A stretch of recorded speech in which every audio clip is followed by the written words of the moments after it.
Hello everyone, and as always, welcome to the YouTube video. In this video, I'm going to be covering my top 5 types of players that GMs absolutely fear when it comes to running a TTRPG. And if you happen to share some of my fears regarding these types of players, feel free to leave a comment down below with the reasons why, and perhaps a story attributed to your fear. But without further delay, let's jump right in, starting off with number 5, the easily distracted player. This type of player is always preoccupied no matter the situation, whether it be they're on their phone watching TikTok audibly at the table, or perhaps maybe they're just constantly getting up and walking away from the table, whether it be in a physical or virtual sense without telling anybody. This can lead to a lot of situations on both the GM and the player side of things. This is also the type of player that can miss crucial plot points or descriptions of scenes or scenarios from the GM when they're not paying attention because they're on their phone playing Angry Birds or some other app and so forth, and are completely clocked out of the game because it's not combat. And this is the reason why I personally am afraid of this type of player, because I am never sure if I've adequately described a situation or scenario, because even if I have, the easily distracted player might not have even been paying attention to begin with. And because of this, it can lead to situations where the entire party can be put in immense danger because the player who is easily distracted wasn't paying attention and can completely misread a situation and potentially mess up another player's combat strategy that they just shared with the rest of the party. Or if they weren't paying attention and I just got done describing a scene, they could trigger a trap because all they heard at the end of the description was, "At the end of the hallway you see a set of wooden doors." And then they say, alright, I walk up and I open the doors. You what? You said there's a hallway with some doors. I go and I open the doors. And you maybe have been in the situation before, where one player wasn't paying attention from the description, and then the whole rest of the party look at that player and are like, no, you do not want to do that. And in my personal opinion, if they weren't paying attention to begin with and they were playing other games or were completely clocked out on their phone scrolling through TikTok or Instagram, I think that's perfectly fair that if they weren't paying attention and they trigger a trap, that they trigger that trap, even if it potentially is a deadly one, because it kind of accounts for them not paying attention. And the worst part about this type of player is that there's not a whole lot you can do to really mitigate this. I mean, obviously, if you're in a physical sense, you can ban phones or getting up from the table if it's not break time and so forth, but if you're in a virtual sense, oh boy, there's not a whole lot you can really do. All you can really do is ask them not to do those things, or, of course, if they're in front of their computer, they could just have another window open and have Netflix or YouTube playing while it's not combat because that's the only thing that they care about, or they could be playing an entirely another video game while you're in your session. And of course, this leads to a lot of issues from both the player and GM side of things, and it might even lead to that player having to leave the campaign. Now, obviously, I know that to accommodate for this type of player, you can try to, redescribe situations or reintroduce NPCs in their descriptions and so forth, but if you're doing that multiple times throughout a session, it takes a lot of time and can build up to potentially be 20 or 30 minutes wasted with you just describing situations against, since that player wasn't paying attention, and it won't even matter because as soon as you redescribe it, they'll most likely just go back to whatever they were doing previously that was distracting them in the first place.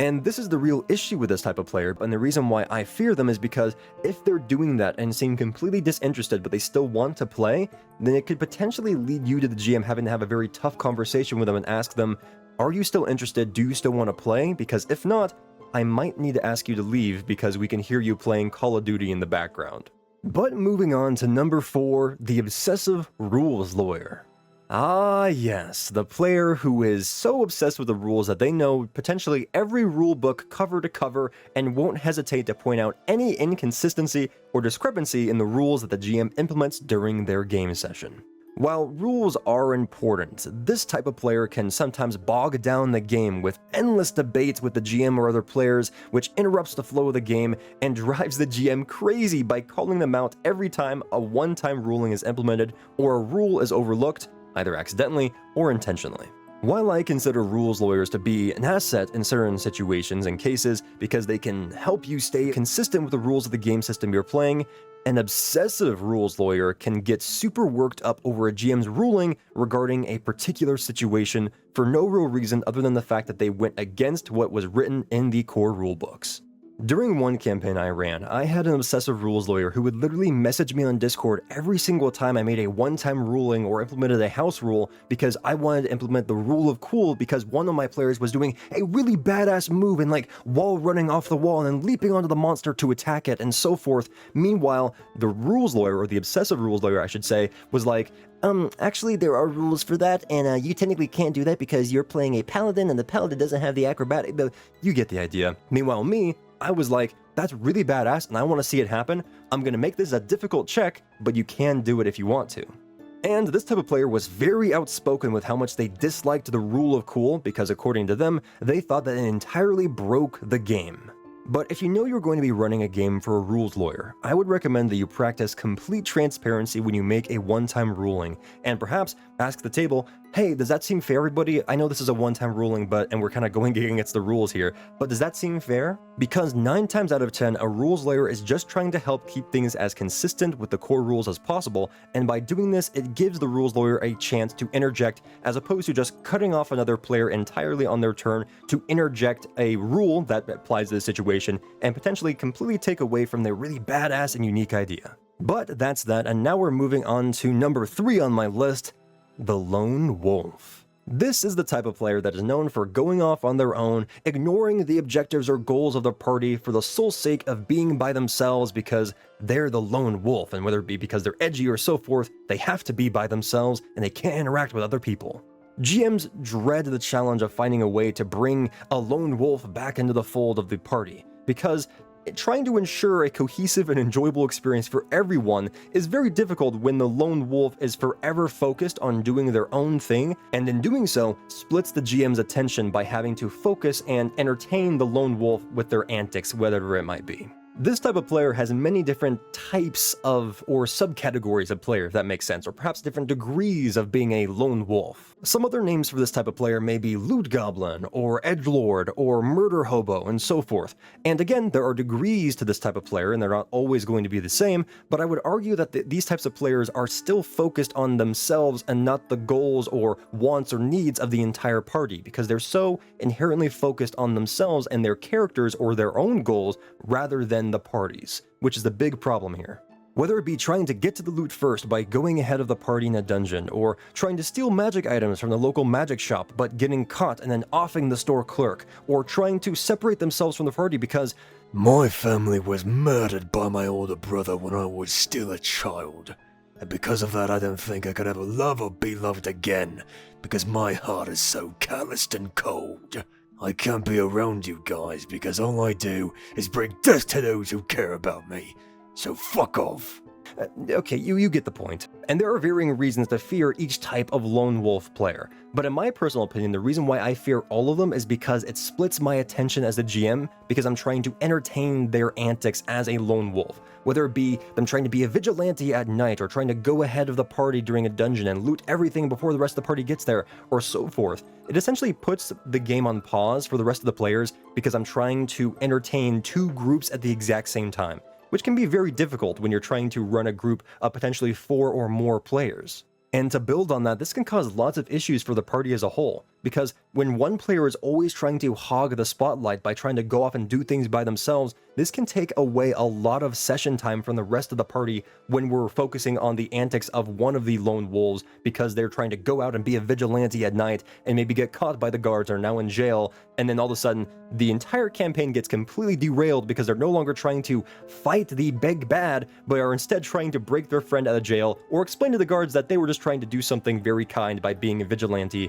or yada yada yada, you get the idea. Needless to say, a GM is always weary whenever they see they have a lone wolf in their party. And what I would recommend is that potentially during a session 0 or maybe after a session, pull the lone wolf player aside and just say, hey, so what kind of playstyle are you going to be going for here and how can I help with that, and so forth, and maybe be transparent in a sense and just say, hey, you are taking up a lot of game time, let's try to cut the antics back a little bit or include the rest of the party in your antics so that way it's a group event, not just a lone wolf event. But speaking of events, we now move on to number 2 on my list, the Power Gamer. So if you don't know what a Power Gamer or a min-maxer is, then I envy you because, oh, you sweet, sweet summer child, you know not the horror. A power gamer or a min-maxer is a player who is all about optimizing their characters and finding every possible advantage within the boundaries of the rules. They aim to dominate encounters, efficiently dispatch of every enemy in their path, and overpower all NPCs through sheer number crunching, character optimization, and strategy. All the while, the GM and perhaps the other players look on in complete bewilderment with a sense of horror and awe. The reason why most GMs fear this type of player is because it makes balancing encounters as a GM super difficult, because you have to play your monsters either perfectly to even make them a challenge for a group of power gamers or just one power gamer, or if you have Sun Tzu over here who's making a character who's designed for one thing, which is damage, then you have to obviously try to up your own monster's damage or try to potentially throw more monsters at them to try to balance this out. And obviously this changes depending on the system you're playing, but power gamers, regardless and across all worlds in the TTRPG space,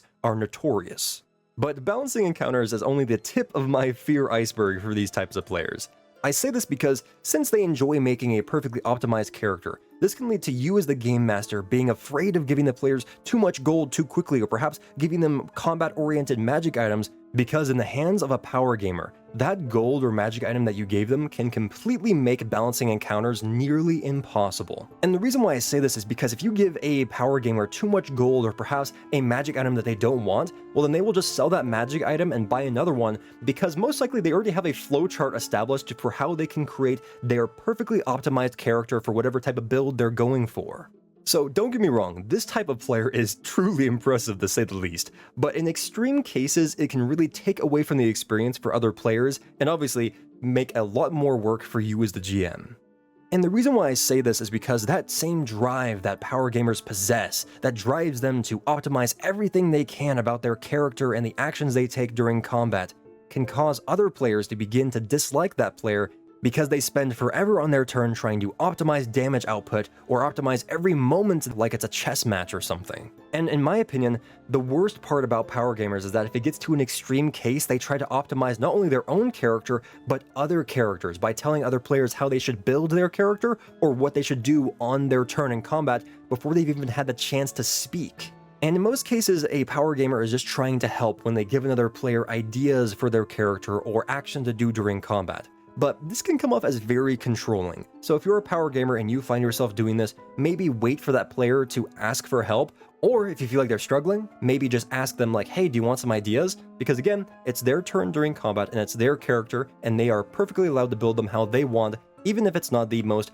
optimized way to do so. But in my experience, what I really like about power gamers is that while they are very terrifying to certain GMs, they're normally pretty understanding when a GM steps up and imposes maybe some house rules to try to balance out their class or so forth. But what's also pretty cool is they can be inspiring to other players because they see the potential that they could do when building their character. So then they also want to try to do that. But again, this can lead to creating more power gamers, which can be even more issues, or lead to more issues, I should say, for the GM. But if you combine this type of player with my next type of player, it creates a playstyle that truly all GMs fear and have nightmares about. So without further ado, my number one most feared type of player,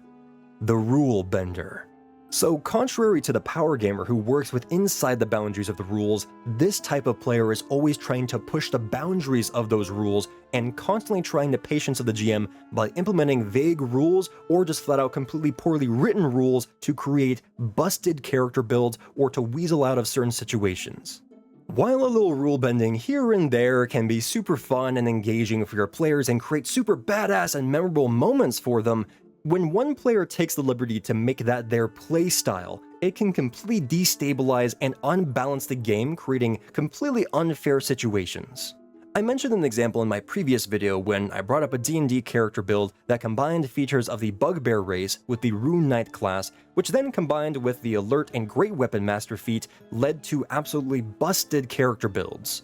And that's just one example. There are dozens more like it that abuse vague or poorly written rules that give the GM the impossible task of trying to balance encounters that involve a player who has perfectly optimized their character to one-shot or cheese your boss by using said vague or poorly written rules. And it's because of these types of vague rules that are then weaponized by this type of player that can cause a lot of headache for a GM. And it's the reason why this type of player combined with a power gamer is the most feared type of player that a GM can ever have at their table. And the worst part about it is that normally, as I kind of mentioned before, a power gamer and rule bender combined normally have a bit of DNA from rules lawyers as well, because obviously they have to know the rules very well in order to bend them or push the boundaries for what is allowed. And I don't know about you guys, so leave a comment down below with your thoughts, but with me personally, I think it's very impressive that these types of players can comb through hundreds of rules and potentially thousands of different character builds and create a perfectly optimized character that is designed for one facet of the game, right? But it's not very impressive or cool when you as a GM spend potentially dozens of hours creating a very elaborate dungeon and a very in-depth boss fight complete with lore, environmental features, and so forth, and then a character comes in, or Sun Tzu brings his character in, stabby McStab you're dead, and then one-shots your boss in maybe 1 or 2 rounds or so forth, which completely robs the rest of the players out of this boss experience that they were building up towards, right? And obviously, you just completely ruin and throw away all this GM's hard work and labor by using vague rules or poorly written rules and loopholes. And that about does it for my top 5 types of players that GMs fear when running a TTRPG. I hope you liked, and if you did, leave a like. And also, if I happen to miss a type of player that you fear, or if you have a comment or a thought regarding some of the types of players that I mentioned previously, leave a comment down below with your thoughts and so forth. But with that, everybody, thank you so much for watching once again, and as always, I will see you in the next video. Take it easy. Bye-bye.